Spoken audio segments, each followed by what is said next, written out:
It's podcast day. It's podcast day. Welcome in, friends. Welcome one and all to the heyBrownBerry YouTube channel. My name is Mars. I go by heyBrownBerry on pretty much all the places on the internet where I can be found. Welcome here to my little corner of the internet. If you're returning, it's very good to have you back. And if this is the first time that you're visiting with me, you're very welcome here. This is my making journal, my little space in the corner of the interwebs that I have carved out to create community and connection with you. And this time around, I'm doing a bit of sharing about a wonderful trip that I had a little less than a month ago. And I wanted to share a finished object, hopefully. I'm recording this before that object is finished, so being able to share it with you is going to be very dependent on what happens through the magic of time travel throughout the recording of this episode. At the end of June, I had the pleasure of visiting my dearest friend Anne. Anne Choi is the owner-operator of Brook Fiberworks. Anne has a farm in New Jersey that I have visited many times. I jokingly call it my second home. And Anne is a shepherdess. She has sheep, even more sheep now as of a recently successful lambing season. And I have visited Anne for many different reasons, mostly because I love her company, and also because she has had events at the farm, and this was such an occasion. She had an open studio and farm tour day. I was discussing this with her when she visited me here and talking about how fun it would be to have folks at the farm again to visit with her and the animals and to see her gardens.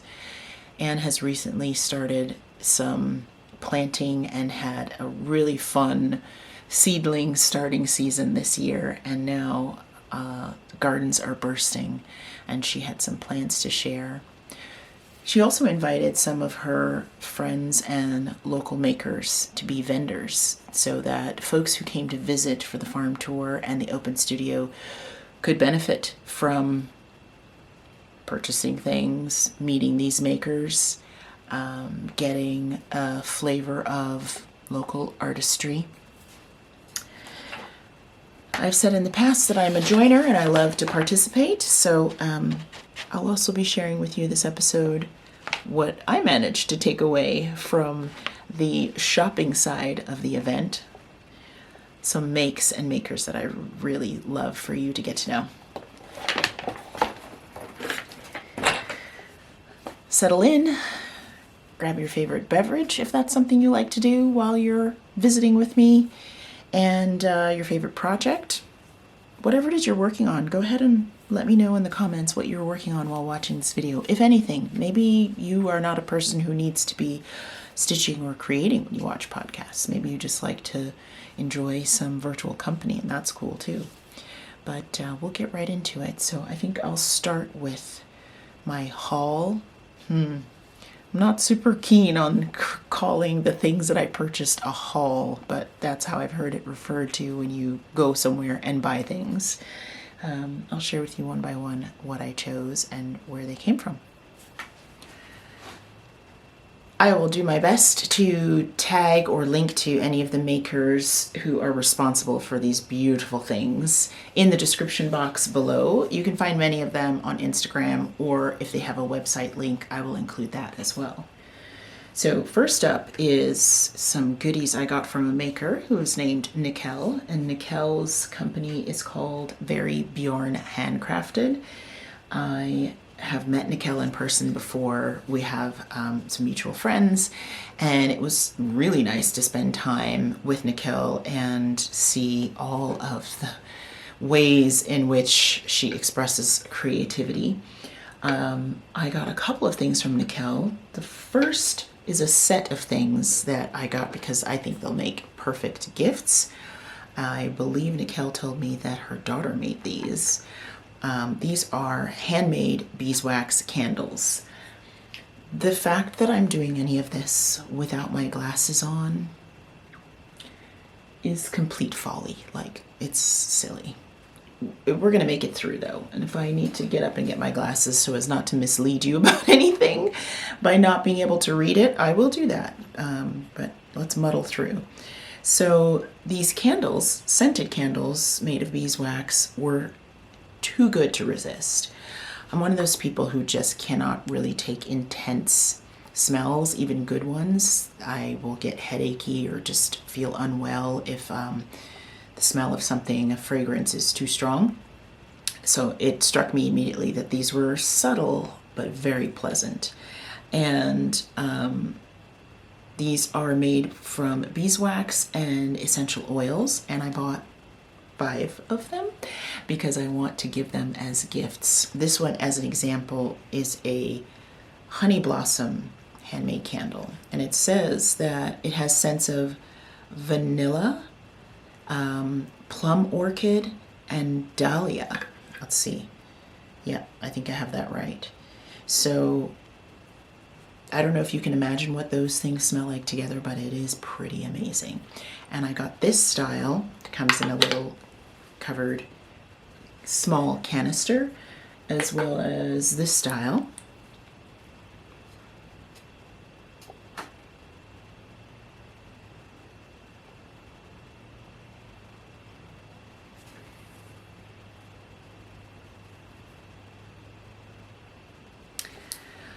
Oh, I love a little glass jar. It's like those mini mason jars. This one is sweet cinnamon bun. Oof, so nice.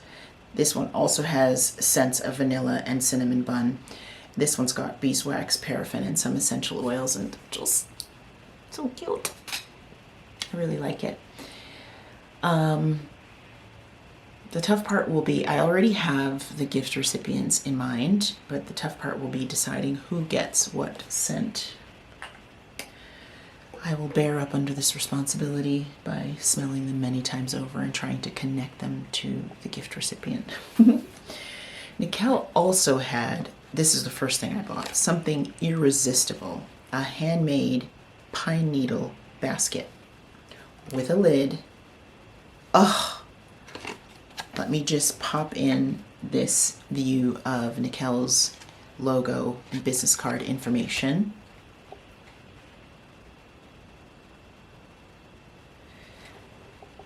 I genuinely couldn't resist this. I live in essentially a pine forest, really.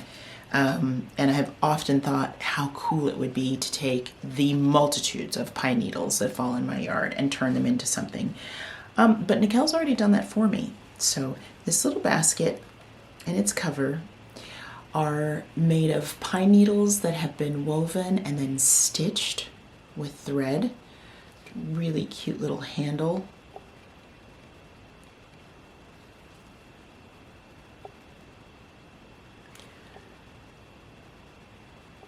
And then lined with this adorable little woven cloth. What will I keep in here? I don't know, but I'm really excited to consider what will go in this very precious little basket. I want to put it somewhere where I can look at it very often. I have an appreciation for creating things out of natural elements like this. I actually have, on the window that I'm sitting in front of, I have these sea grape leaves. There are a lot of sea grapes in my yard that were planted from seeds. And I got into a stint where I was using paint markers to decorate them.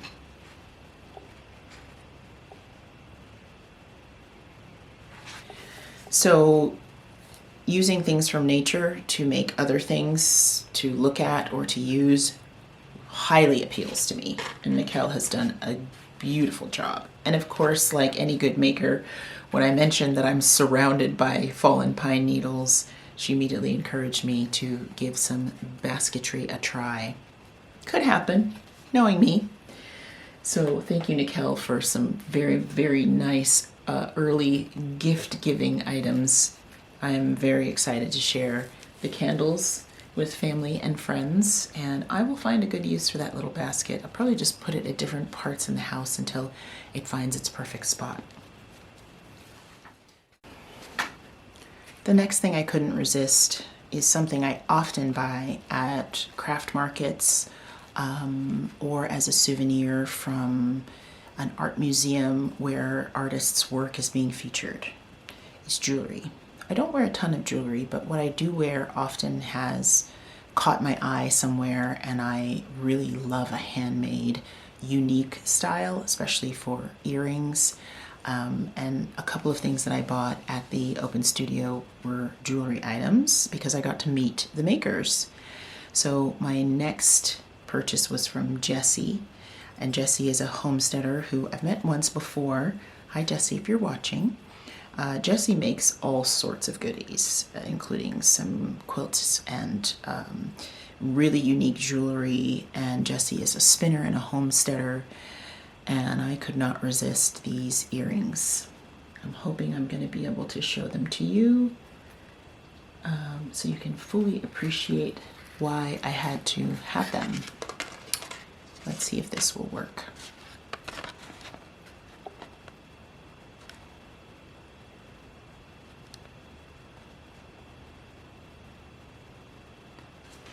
Thankful to my sea grape leaf prop. Mushrooms. What is it about mushrooms? I'm going to guess that there are quite a few of you out there who would be as excited as I am about mushroom earrings.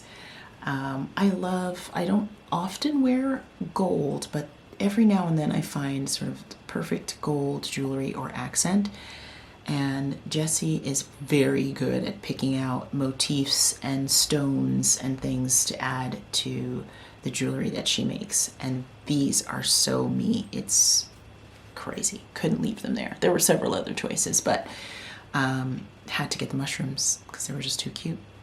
Plants are magic. Fungi are magic. I'm very, very much looking forward to wearing these. They're very much my style. Dangly, a little swingy. A little bit of nature bling. Yes, please. I'll link to Jessie's Instagram below where you can see her excellent homesteading results from her garden and her spinning. I am going to put these on next week when I travel. I like having little comforts from home or little things that, make me feel good when I'm away from home. So those are definitely going with me. If you don't know Kai, whose business is Fiber by Nature, you really should. Kai is a young teenager who is so dynamic, so talented, so much fun to be around. And I've met Kai twice now on Anne's farm, and I just highly recommend you check out Kai's Instagram. He had lots of things on offer as well, and we spent a lovely time while he was weaving and I was spinning and just chatting all things fiber and making. And I very, very much enjoy that part of social events. Not all socializing is easy for many of us, and even when you're with people who have similar interests and there's a nice flow, still a requirement to kind of protect your energy in a way. But when you're around certain folks who make it easy to be at ease, it's really nice. And I experienced that in multiple different pockets of time during the open studio and farm day. And sitting and spinning with Kai and with someone that I had just met over the weekend, Clara, was easy. Kai had some weaving on offer. He had spindle spinning kits to create new spinners out in the world.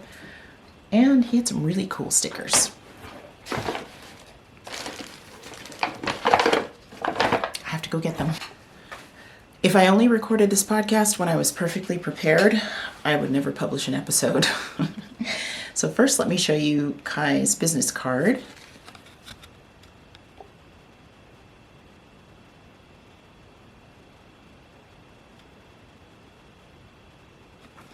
Fiber by Nature, spinning, weaving, and fiber shenanigans. Love that. And I got 3 wonderful souvenirs from Kai's booth. This slogan that Kai uses, I adore.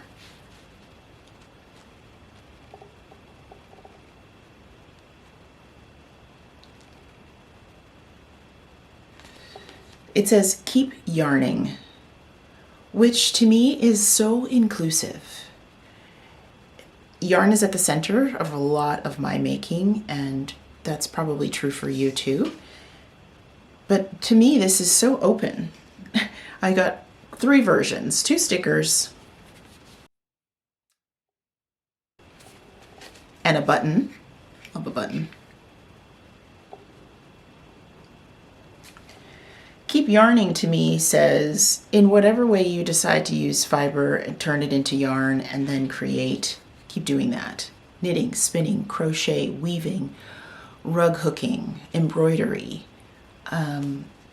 big stitch quilting. You know, there's so many ways in which we can enjoy yarn, and this encouragement to keep doing it is beautiful.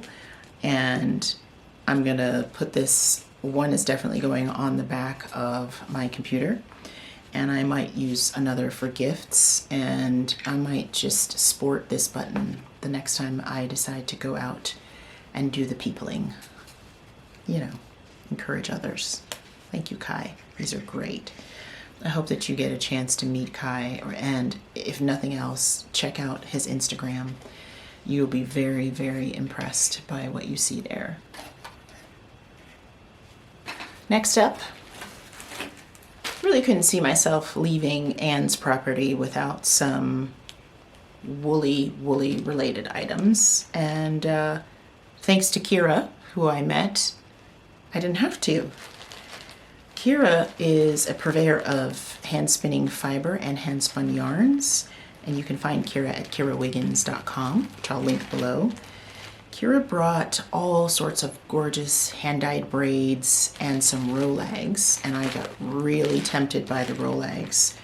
Very clever, creative mixes of different fiber blends. This one in particular is a blend of Jacob with some Angelina, so a little bit of sparkle fiber. And first of all, the color grabbed me right away. Some shades of gray with a bit of purple lavender sparkle.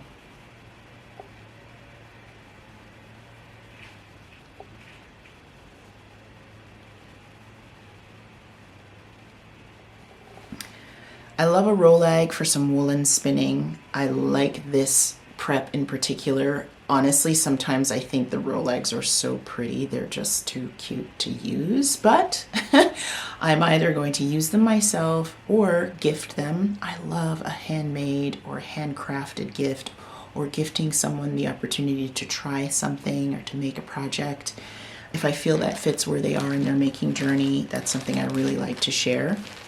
So thank you, Keira. These are wonderfully made. Jacob is a fiber that I quite enjoy, and Keira has this really cool system. So I've done vending before, but I just have to point out this very cool system of labeling and tagging things, where she has a list of all of the fiber types that she has on offer, and she just highlights which one applies to the product you're choosing.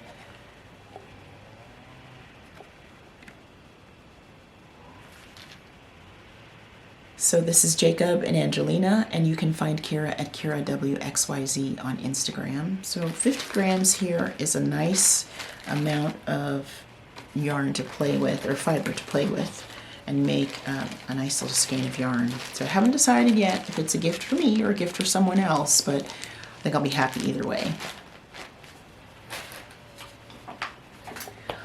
My other item is also not in here. Is anyone surprised at this point? Sometimes I have to just put myself in this chair and hit record. Preparations come later. Be right back. This one I have to get really close to show and share. I purchased this necklace from Rihanna. It was so nice to meet Rihanna in person after hearing so much about her. She's part of the New Jersey Fiber Shed. She's a friend of Anne's, and I got to meet her and her mom in person, and she makes gorgeous hand-beaded jewelry. I bought this necklace, I put it on, I wore it the rest of the day, I wore it home the next day, and I'll probably wear it the rest of today as well. So here it is. I hope you can see the beautiful jewels.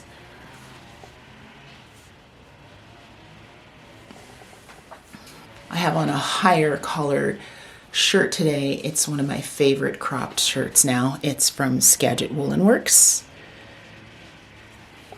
Long sleeve because I'm inside the house with air conditioning, but I adore this necklace. It's got colors in it that I love. It's mostly black or dark colored beads, so I can wear it with a lot of things, and that means I will. So thank you, Rihanna. I am so impressed by your multitude of talents. I am excited to share with you some of the energy and the vibe from this event. I kind of wish you all could have been there. If you live anywhere in the New York, New Jersey area and something like this is happening at Ann's Farm or through New Jersey Fiber Shed or other organizations, I highly encourage you to check it out. I'm going to share with you some lamb cuddles and just a few scenes and snippets from that day so that you can kind of virtually visit with me. Enjoy.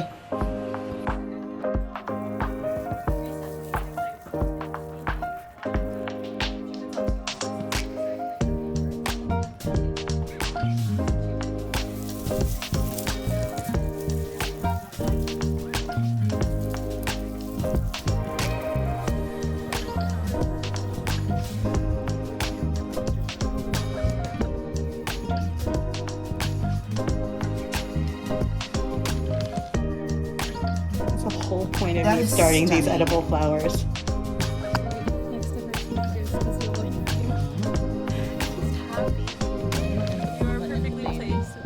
Hi, darling. Hello, darling. Hi.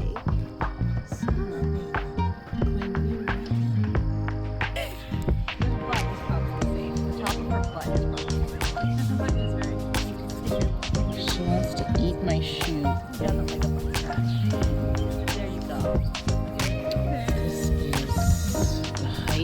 Hey, sweetheart. Quinn. Hi, Quinn. Hi. Why is your baby so jumpy? Jumpy baby.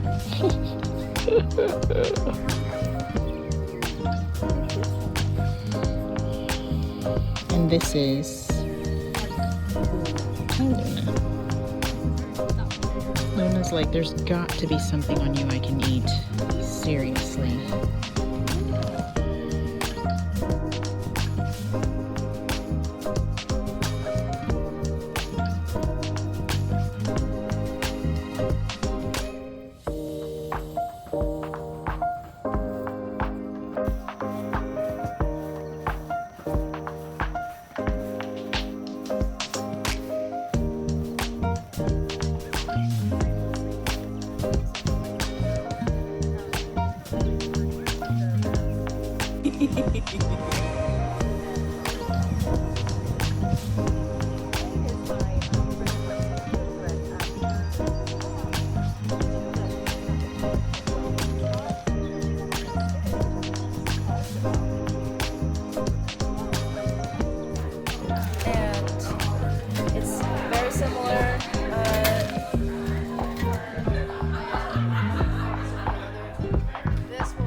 Okay, I feel a little bit like I'm putting myself on a witness cam or something, but this is my accountability snippet.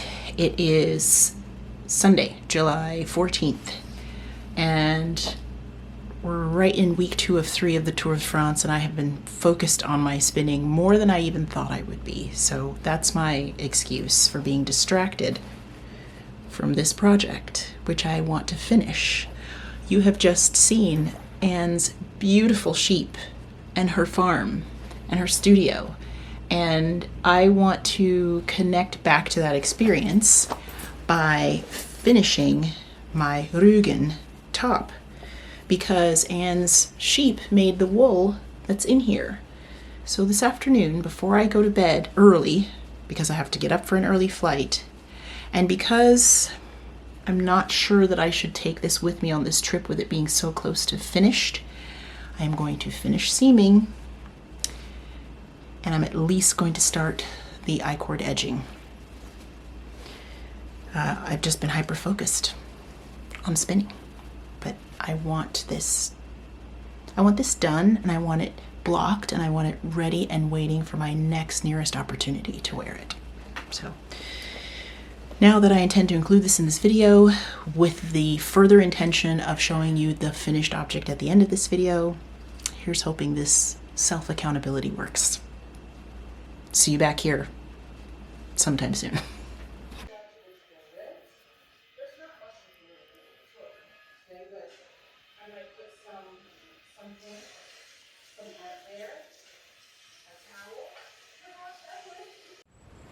Well, I've come outside to do a bit of recording for you, and I have some company.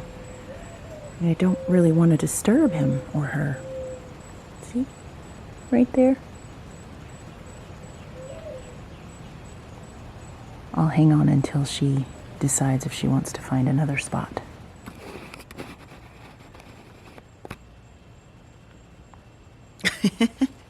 Camera set up. Hello friends, welcome to the backyard photo shoot for my finished object.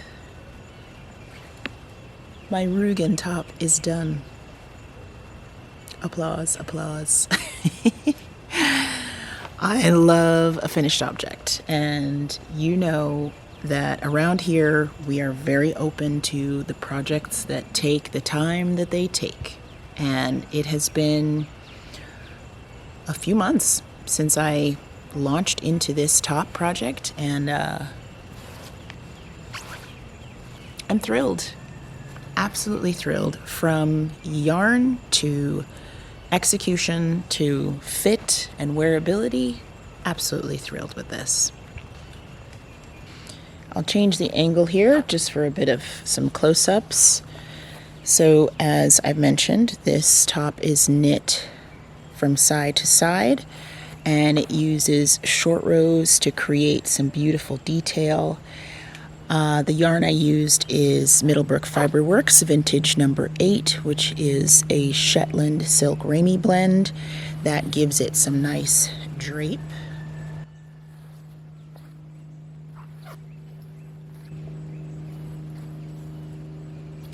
I knit the 3rd size, which is right about my exact bust size, and I've knit with this yarn before, so I knew that it would loosen up a little bit, and that I didn't want to have too much ease in the garment itself, because then after blocking and a bit of wear and loosening, I didn't want it to be an oversized fit. I wanted it to be close to fitted, and that's what I've achieved.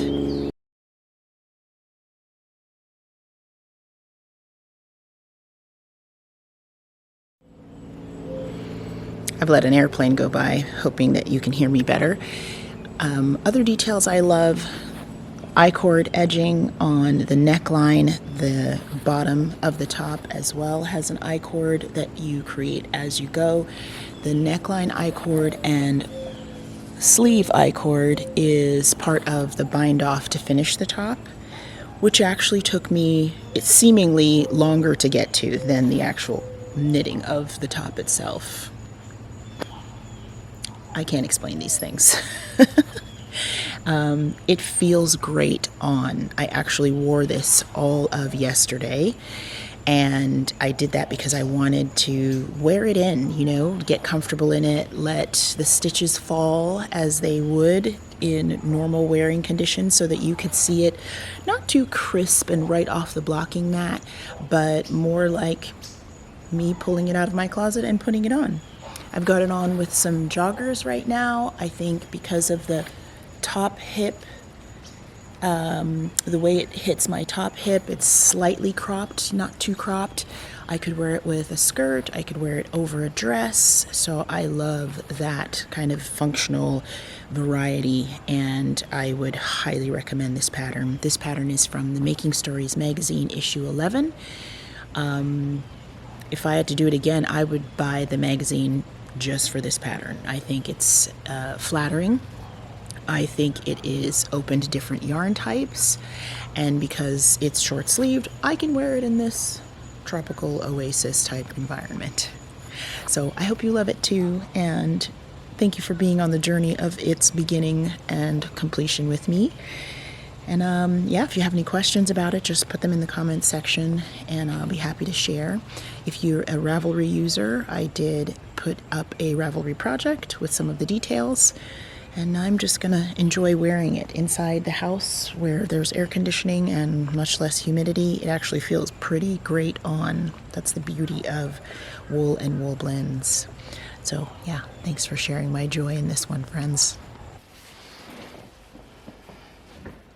Loving the connection that's been made between my visit to the Shetland sheep in New Jersey, who were part of making this top possible, and loving the ability to chronicle this project from start to finish. And as always, loving the ability to tell you about it and then hopefully learn about something that you're making. Back indoors now because it's time to get on this computer over here and edit this podcast so that I can actually share it with you. Thank you, as always, for being here with me on this making journey. I hope that you are finding some fulfilling projects in your queue or in your hands. I will look forward to the next bit of time that we get to spend together. I'll see you then. Mwah. Bye for now, friends.